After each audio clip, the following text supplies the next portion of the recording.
자, 답을 채점하다가 안타까운 케이스들이 많이 있었는데, 나에 보면, 자, 한번 읽어볼게요. 아재는 합리적 행위론을 확장해서 이 모형을 개발했다. 자, 선생님들이 공부를 하셨으면 합리적 행위론을 확장했으니까 뭐예요? 계획적 행위론이죠. 아젠과 PC바인이라는 사람이 합리적 행위론을 확장해서 계획적 행위론을 만들었다. 그러면 계획적 행위론은 합리적 행위론과 뭐가 다르죠? 지각된 행위 통제가 달라요. 그렇죠? 자, 그러면 문제 보세요. 나의 밑줄치 모형에 근거해서 행위를 설명하고 행위 의도의 결정 요인 세 가지를 쓰시오. 그러면 행위 의도의 결정 요인 세 가지에는 뭐가 들어가야 되냐면, 뭐가 들어가야 돼요? 태도, 규범, 지각된 행위 통제. 맞죠? 근데 이걸 안 쓰시고 여기에서 이렇게 나눠서 쓰신 분들이 많으시더라고요. 전통적으로 중요했던 문제는 뭐냐면, 제가 여기 써놨는데 보건의료 체계에 대한 문제가 한번 나왔었고, 그 다음에 여기 보면 DRG에 대한 거, 진료비 지불 제도에 대한 게 한 차례 출제되고, 그리고 1차 보건의료에 대한 문제. 그러니까 거의 국가보건의료 체계와 관련된 문제는 제대로 출제된 적이 없어요. 그래서 그 제대로 출제된 적이 없기 때문에, 그러면 지역사회 보건행정 파트에서 출제될 수 있는 문제는 현재까지 인식하기는 가장 논리적으로는 우선순위 판정 문제를 출제하는 거 말고는 출제될 게 없다라고 봐왔거든요. 그런데 또 그렇지 않죠. 그래서 이제 뭘 좀 정확히 확인해 볼 필요가 있냐면, 뒤쪽에 보면, 자, 여기 이제 3교시 5번 문제에서 국가보건의료 체계의 구조 및 기능적인 상호관계, 국가보건의료 체계의 구조 및 기능적인 상호관계에 있어서, 자, 이 도식은 국가보건의료의 구조라든가 기능적인 상호관계를 얘기할 때 보건의료 자원의 개발, 자원의 조직적인 배치, 그 다음 서비스의 제공, 그것을 하기 위해서 경제적인 지원과 관리가 필요하다. 이게 국가보건의료 체계의 5가지의 요소잖아요. 뭐예요? 포괄수가제. 이 두 가지가 가장 대표적이고 전형적입니다. 그래서 요거 두 가지가 앞에서 나왔던 기출문제의 내용이었어요.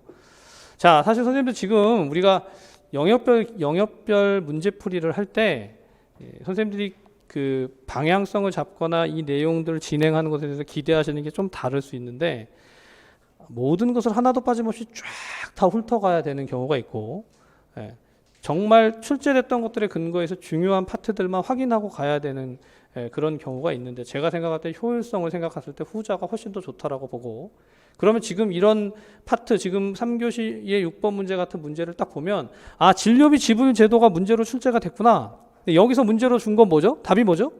인두제거든요. 인두제와 신포괄수까지에 있어서 그게 내용이 뭐냐, 특성이 뭐냐, 그걸 쓰라는 게 문제의 핵심이에요. 그 두 포인트만 알고 끝나면 되는 게 아니라 진료비 지불제도 자체에 대해서 좀 정확하게 다시 복습을 하실 필요가 있다.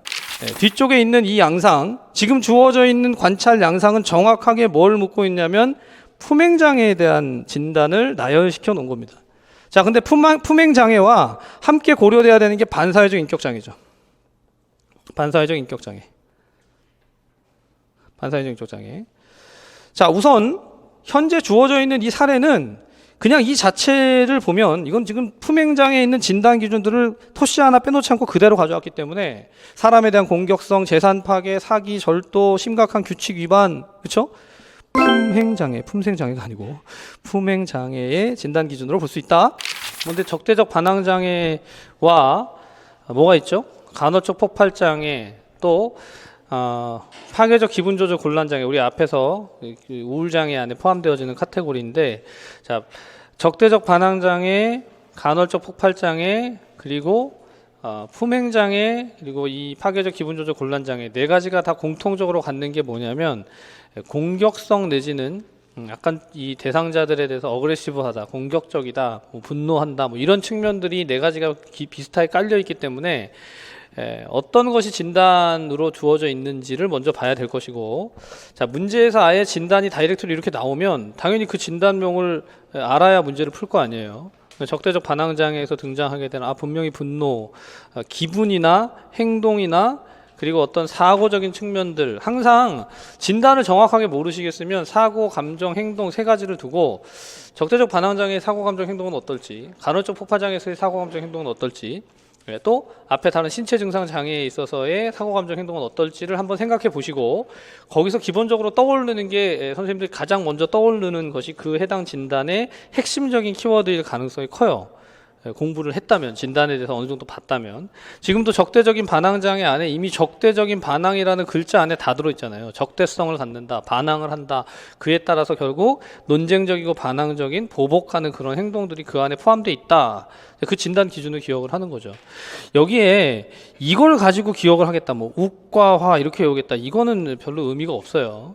카테고리를 먼저 정확하게 기억하시는 게 아직까지도 그게 유효합니다. 지금 뭐 시험이 내일이라 하더라도 당장 내일 시험장에 갔는데 적대적 반항장애 가지고 문제를 낸다. 그럼 여기 있는 사례 가지고 엮어가지고 이게 무슨 진단이 뭐냐 이렇게 물어보면서 적대적 반항장애를 쓰라고 하던가 아니면 적대적 반항장애의 세 가지의 대표적인 특징적인 카테고리가 뭔지를 구분해서 쓰도록 하거나 그 둘 중에 하나밖에 문제를 출제할 게 없어요. 이교시 7번 문제는요. 지역사회 간호에서 출제될 수 있는 여러 가지 문제들 중에서 제가 생각건데 이제 선생님들 이런 생각이 드실 수 있어요. 이게 우리가 법령을 보고 내용들을 나름대로 이제까지 지역사회 관련된 것들을 봤다고 하더라도 갑자기 시험장에서 특정한 법이 내가 별로 공부하지 않았던 게 튀어나오면 그게 가장 당황스럽습니다. 마지막 순간까지 그래서 어떤 법령이 출제될 것인가가 관심이 많고 심지어 제가 작년부터가 아니죠. 예전에도 그랬지만 시험 근처에 다가가면 한 1, 2주 정도 남겨놓고 진짜 질문들을 하시더라고요. 선생님들이. 교수님 제가 공부를 다 했지만 그래도 법 중에서 뭐가 나올지 좀 찍어달라고. 어떤 법에 몇 조가 나올지. 제가 진짜 이렇게 얘기해드리고 싶더라고요. 저도 그냥 한 조항만 찍고 싶어요. 이렇게. 근데 이제 그렇게는 안 되잖아요. 그러나 노인장기요양보험은요.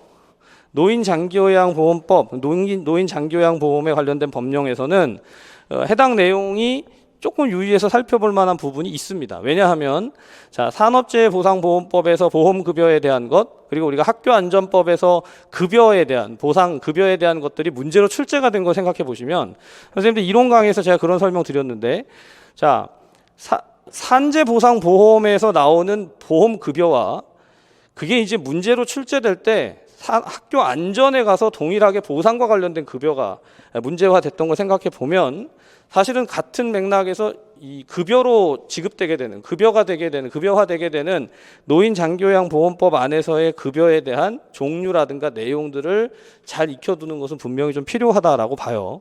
자, 근데 그렇게 가면 마지막 꼭지에 뭐라고 냈냐면 등급 판정 기준에 있어서 장기요양 등급 1에서 5등급으로 구분한다. 장기요양 인지 지원 등급을 정의하고 장기요양급의 종류를 설명하시오. 자, 선생님들 이게 법령을 워크북 가지고 공부를 할 때도 봤지만 1에서 5등급까지만 있는 게 아니라 인정 등급이 있죠. 인지 지원 등급이 있어요. 그래서 다음 페이지에 보시면 다음 페이지에 이제 법령이 있으니까 같이 한번 보시죠. 등급 판정 기준이 1에서 5등급까지 나뉜다. 자, 1에서 5등급까지 점수가 95, 75, 60 그리고 51에서 60까지 이렇게 나누어져 있는데 마지막에 이제 51점 미만 45점까지죠. 근데 마지막 6번에 보면 장기요양 인지 지원 등급이라고 해서 뭐라고 되어 있냐면 치매 환자로서 장기요양 인정 점수가 45점 미만인 자 이렇게 되어 있습니다. 흡연과 폐암 간의 연관성 연구에 관한 내용이다. 자, 사실 역학을 하면요, 선생님들 이제는 이 문제를 풀 때, 자, 문제에서 묻는 포인트가 뭐냐, 그래서 답이 뭐냐, 뭐 이 정도를 얘기하는 게 아니라 왜 이런 문제 낸 거지, 뭐 여기에 대한 기본적인 생각을 하셔야 되는데, 인과관계. 시작부터 끝까지 인과관계를 정확하게 보여줄 수 있느냐가 역학의 관건입니다. 자, 그래서 흡연을 하는 사람, 흡연을 하지 않는 사람, 발생 위험 요인에 노출된 사람, 노출되지 않은 사람 이렇게 이제 우리가 비교하는 것이 보통 상대 위험비를 얘기할 때 발생률을 설명하면서 위험 요인 노출된 군에서의 발생률 뭐라고 하죠? I, E, 그렇죠? 인시던스 익스포저. 그래서 노출된 군에서의 발생률과 비노출군 N이죠. non exposure. 그래서 비노출군에서의 발생률의 B 이걸 계산하면 이게 뭐죠? 이게 상대 위험부, relative risk ratio, 그렇죠? 그래서 최근에 이런 동향이나 상황들을 고려하면 역학 파트를 무시할 수 있을까? 이런 생각이 자꾸 들어요. 그래서 이제 그렇다면 결국은 지표를 보여주거나 건강 수준을 보여주거나 상황들을 이렇게 좀 판정해 주는 것에서 정확한 계산을 요하지 않을까라고 생각이 됩니다. 그리고 제가 이제 추정을 하는 데 있어서는 가장 큰 그 근거는 당연히 최근의 기출의 경향이죠. 기업 위험도가 문제로 나왔었기 때문에 그렇게 본다면 충분히 이제 오히려 거꾸로 돌아가서 원형에 해당되어지는 상대 위험이나 교차비를 내거나 또는 기업 위험 분율로 갈 수도 있을 것이다. 여기서 이제 이 진단을 한다고 하면 분류가 어떻게 되는지, 분류를 하게 되면 자 앞에서 지금 의사소통의 패턴이 무슨 형이냐, 그럼 그것에 따라 다른 것처럼 근로자의 건강 진단을 했을 때 그 진단의 명칭에 따라서 내용이 뭐냐, 선생님은 굉장히 기본적인 문제입니다. 지금 같은 경우에 여기 C1, C2, D1, D2, CN, DN 이건 이미 이런 부분이 문제로 출제가 됐죠.